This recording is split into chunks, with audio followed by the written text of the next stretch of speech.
Hi friends, welcome to my channel. నేను మీ వర్షిని. ఇవాళ బిర్యానీ ఎలా తయారు చేసేసుకోవాలో చూసేద్దాం. ముందుగా డాల్డా వేసేసి నెక్స్ట్ ఆయిల్ పోసి బిర్యానీ సంబంధించిన దినుసులు అన్నీ వేసేసి నెక్స్ట్ ఉల్లిపాయ పచ్చిమిర్చి బారుగా కోసేసుకొని వేసుకొని అల్లం పేస్ట్ వేసేసుకోవాలి. అల్లం పేస్ట్ వేసుకొని కరివేపాకు వేసేసుకొని బాగా మిక్స్ చేసేసుకొని ఉల్లిపాయలు ఎర్రగా అయ్యేంత వరకు ఏం చేసుకోవాలి. ఈ విధానంగా అవ్వాలి. నెక్స్ట్ అంటే గ్లాస్ బియ్యము నానబెట్టుకుంటే గ్లాసున్నర వాటర్ వేసేసుకోవాలి. నేను 4 గ్లాసులు బియ్యం పెట్టేసుకున్నాను, 6 గ్లాసులు వాటర్ పోసేసుకున్నాను.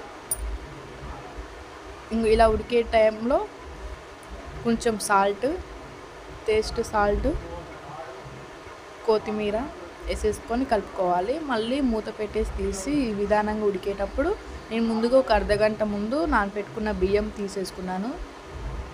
దీనిలో వేసేసుకొని వాటర్లో ఇలా కలుపుకొని, అంటే బరువుగా ఉండాలి, ఆవిరి బయటికి పోకుండా ఉంటే మంచిగా ఉడుకుతుంది రైస్.